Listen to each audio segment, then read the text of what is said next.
Blood trickled down my father's face as the HOA officer pinned him face down on our driveway. At 87, my dad, a decorated Vietnam veteran who'd endured 2 wars, was being handcuffed on his own property. The officer gripped his arm tightly, and I stood frozen in the doorway, watching this wannabe cop kneel beside him.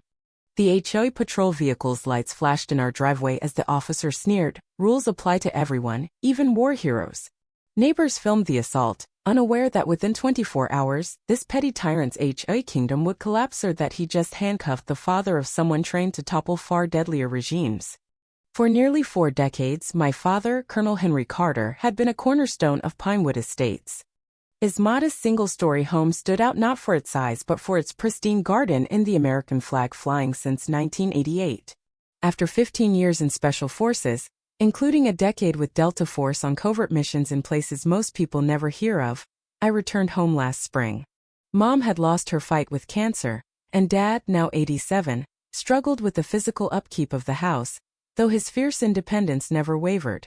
"The day I can't maintain my own home is the day they bury me," he'd said when I offered help. We settled on a compromise. I'd take the guest house out back, preserving his autonomy while I handled the heavy lifting. I braced myself for the challenges of caring for an aging parent, but I never imagined the real threat would come from our own neighborhood. The once friendly community had changed drastically 2 years earlier when a new HOA board, led by Victor Grayson, a slick ex-corporate lawyer with political aspirations, took over. Under his reign, the HOA rules ballooned from a sensible 5-page document to a 32-page nightmare of restrictions. Paint colors, mailbox styles, lawn decorations, even flower types, all were now governed by absurd regulations that seemed crafted to trap residents in violations rather than enhance the neighborhood. "These people think they're running a little dictatorship," Dad grumbled one night, tossing another violation notice onto the table. "I've owned this place since before the HOA existed." The trouble started small: letters about Dad's pickup truck parked at the driveway's edge when family VY cited, citations for his bird feeders attracting nuisance wildlife, and most Galinga fine for his oversized American flag under new rules. "Been flying that flag for 35 years, Dad muttered. "Now it's a problem." The fines escalated to Law 50, to Law 100, to Law 250, none of which appeared in the original HOA agreement he'd signed. I tried diplomacy first, attending an HOA meeting to voice concerns about targeting elderly residents. Grayson sat at the head of the table, flanked by loyal board members, ascended to the ceiling. "Rules protect property values, Mr. Carter," he said smoothly. "Consistency and compliance benefit everyone. There's nothing consistent about threatening an 87-year-old vet with thousands in fines over a bird feeder." I shot back. His smile didn't reach his eyes. "No one's above the rules, not even decorated veterans. Perhaps your father should consider a more manageable leave-ing situation." The threat was clear: obey or leave. Days later, the HOA compliance SUV rolled UPA white vehicle with decals and lights mimicking a police car. Behind the wheel was Carl Baxter, a former mall cop now titled Head of HOA Enforcement. Things worsened when elderly residents on fixed incomes received foreclosure threats over unpaid fines. Mrs. Jenkins, a 78-year-old widow down the street, showed up crying with a notice claiming she owed due Law 12,000 most of her SAVYs for unapproved roses in mailbox. The pattern felt deliberate, targeting older residents on larger lots while newer homeowners escaped scrutiny. I started documenting everything: photos, recordings, neighbor accounts, me military intelligence training kicking in. Then came the newsletter. Pinewood Estates had hired a security VYCE, authorized to detain violator. It featured Baxter in his fake cop uniform beside Grayson, caption: "New enforcement ensures standards."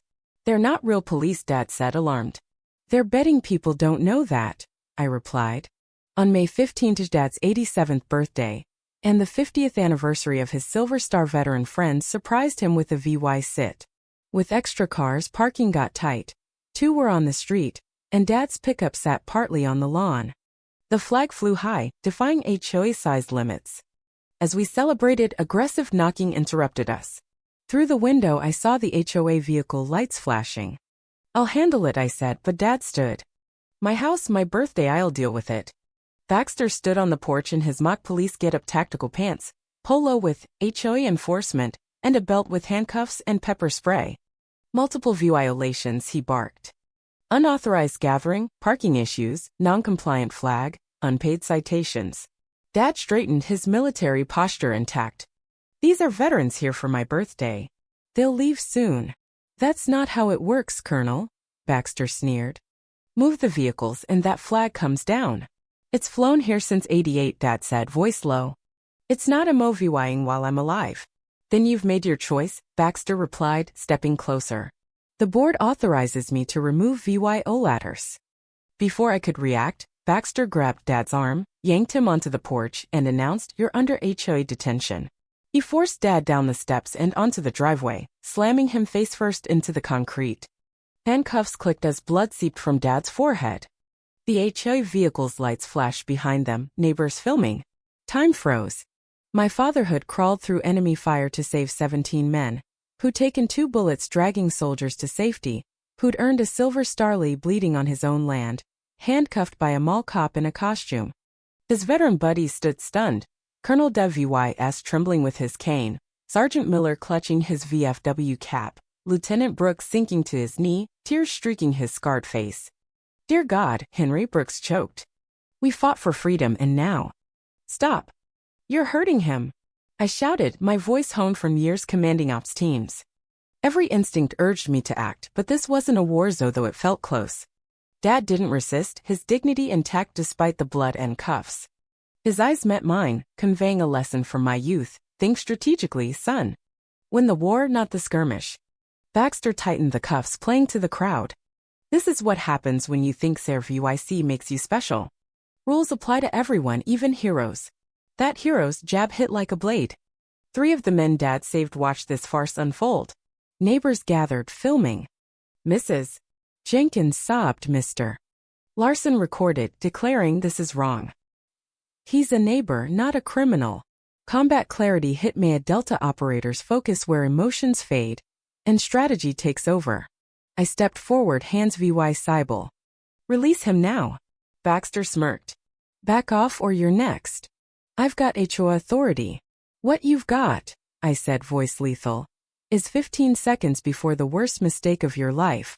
You're on VY Deo committing felony assault, false imprisonment, elder abuse, and impersonating a cop. That blood's a hate crime against a veteran. Sweat beaded on his forehead. HOA boards can't grant arrest powers, I continued, pulling my phone. But first, introductions. I'm Captain James Carter, Delta Force. That blood's my father, SA man. 15 governments still want dead. You wouldn't last 30 seconds where I've been. Release him, or you'll never work security again, not even guarding toys. A black Mercedes pulled up. Victor Grayson stepped out, suit pristine, with a woman carrying a portfolio. What's the problem? He asked coolly. Your employees committed felonies on private property, I said. Police are coming. The woman interjected. I'm Laura Evans, HOA counsel. The covenant allows enforcement, not arrest or assault, I cut in. That's state law: assault, battery, false imprisonment, elder abuse, impersonation. It's all recorded. Grayson, you're liable too. Doubt flickered in his eyes as the crowd grew. A misunderstanding, he said. Baxter may have overstepped. Overstepped. Colonel DeVy snapped. This is abuse, not enforcement. Grayson nodded curtly. Release him. As Baxter uncuffed Dad, I helped him up. Blood stained his face, but he faced Grayson. I fought so Americans wouldn't live in fear. This isn't about property, it's power. It ends today. Police arrived, lights flashing. The lead officer, Sergeant Lopez, froze. Colonel Carter? My dad says he saved his life at Dactu. His eyes hit me. Captain Carter? Delta? Thrown up. I nodded. The HOA mess became a crime scene. Lopez grinned coldly at Grayson. FBI's had you under watch. They're coming. You're detained. Handcuffs clicked. Absurd. Grayson sputtered. Dula $7 million of homeowner cash in offshore account says otherwise, Lopez replied. Next morning, neighbors brought food and stories. Dad, bandaged, listened. The pattern emerged. Escalating fines targeting elderly residents on valuable lots, forcing sales or foreclosures.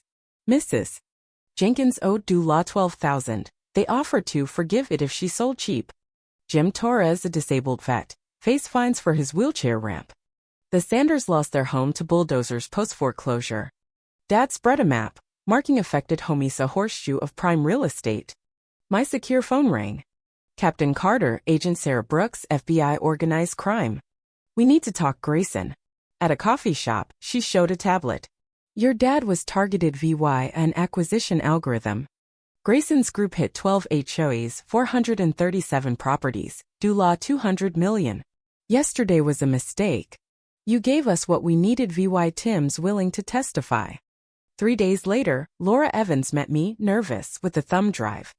I thought I was doing legit work. Then I found docs targeting elderly homeowners. This has HOA record smells about your dad. Grayson wrote, break the old soldier, no one will resist. I gave copies to the FBI. I'll testify. Why me? I asked. They're still at it in 12 communities, she said. The FBI's slow. People need help now. We hit back 3 ways. With ex-Delta lawyer Tom Hayes, we sued the board personally. With Brooks, we gathered neighbor evidence hundreds of abuses. Third, we rallied the community. Dad, despite his injuries, spoke at a packed town hall. They counted on our silence. But we fought before. We won't back down. The lawsuit gained traction, fueled by the assault video. The judge, a Vietnam vet, was appalled. Weeks later, the FBI raided the board. Grayson and 4 others faced racketeering charges. Fines and foreclosures froze. The probe widened to corrupt officials. At an emergency meeting, Dad spoke to a full house. I fought so Americans wouldn't be terrorized by fake rules. An HOA should help, not hurt. We're taking our neighborhood back. They voted unanimously for a simple 5-page HOA code. A year later, Grayson's crew is jailed, stolen millions returned, and similar scams busted.